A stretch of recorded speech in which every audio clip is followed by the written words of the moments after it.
Малко или много беше позабравена от човеците, но не от Бога.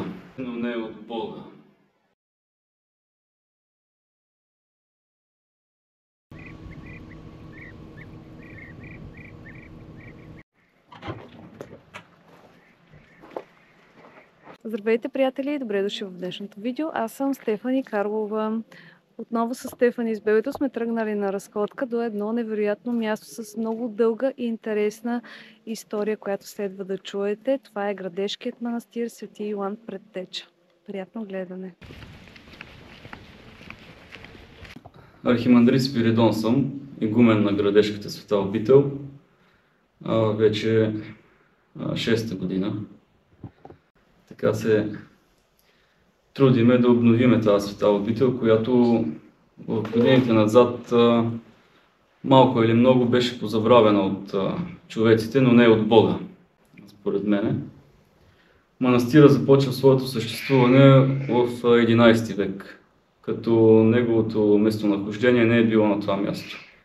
Бил е малко по-към поречието на река Огоста, близо до днешното село Грумши, на около 4 км от тук. Така историята ни разказва, че през края на 14 век, началото на 15 манастира претърпява едно голямо опожарение и опустошение, което разрушава напълно манастирските сгради на стария манастир, като успяват да се спасат 3 монаси от братството, които се скриват в тая околност, която сме сега. Легенда, която така разказва, те, построявайки си една дървена колиба, за да има къде да живеят, в един ден виждат над себе си орел, птицата орел, която носи едно парче обгоряло дърво, което дърво е било от това, което е останало, и орел го пуска на това място, което днес е основан и манастирът. На мястото, което е паднала дъската, има оброчен камък, отвън ще ви го покажа. След това се прави каменна църквичка, която през годините пак е унищожена. Днешният храм, който е съборния Свети Йоан Предтеча, каменната църква в двора, е построена върху старата църква. През 1860 се правят сградите битовите и манастира вече се оформя като манастирски комплекс с монашеско братство.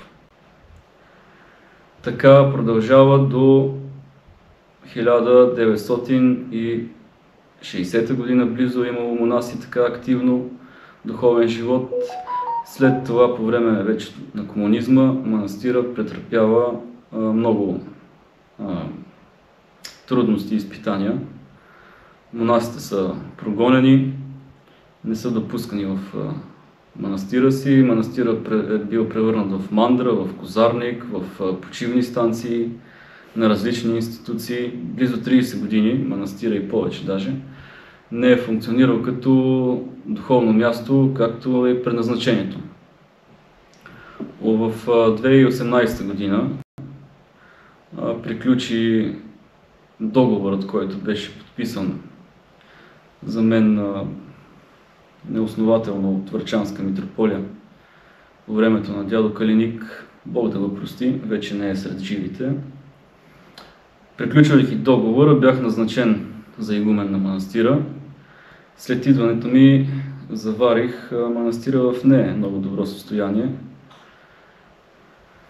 но като имаме предвид неговата предишна история, както разказах за превръщането му в какво ли не е в манастир, започнахме неговото обновяване.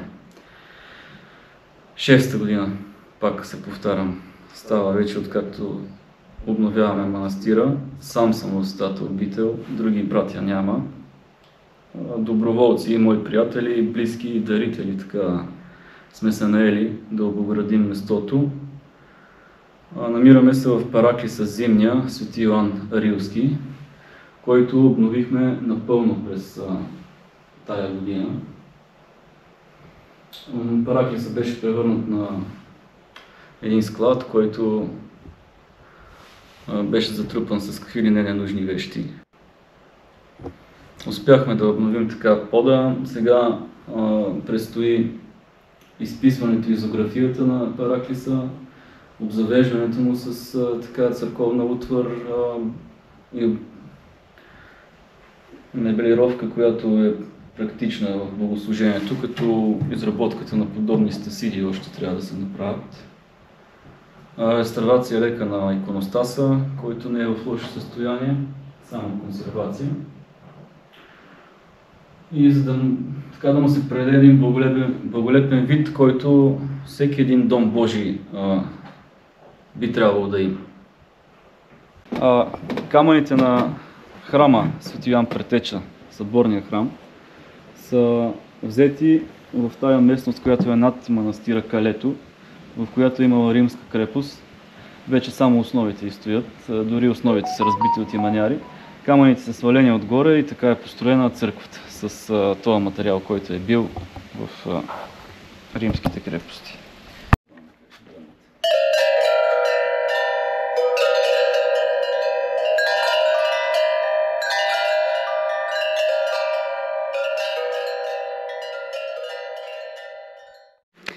За голяма жалост посетителите на това място са доста рядко срещани. Трябва да се поправи това нещо, защото тук наистина енергията е невероятна и съм сигурна, че посещавайки това място ще останете много доволни. Това тук всъщност е мястото, на което е паднала дъската, носена от орела. И тук е направен оброк. Има изсечен кръст на него. Отсреща в скалите, срещу манастира, като се премине през реката, има 3 пещерички. И отчето в бъдеще смята да просече пътечка до тях, за да могат да се посещават от туристите. Това е плочката от Градешница, която е открита през 1961 година от Богдан Николов по време на археологически разкопки, като е датирана около 5-то хилядолетие преди новата ера и общият брой на знаците е 24. От вдолната страна са издълбани символи, организирани в редици, а от другата стилизирано изображение на човешка фигура в молитвена поза, заобиколена от орнаменти. Значимостта на откритието е огромна, защото и до ден днешен това си остава най-ранната протописменост за света, казва Георги Ганецовски. Това беше всичко от нас, приятели, за днешното видео. Тръгваме си от манастира с много топли и приятни чувства и се надяваме следващия път, когато го посетим, да бъде пълен с туристи и още много подобрения да бъдат направени. Чао и до скоро!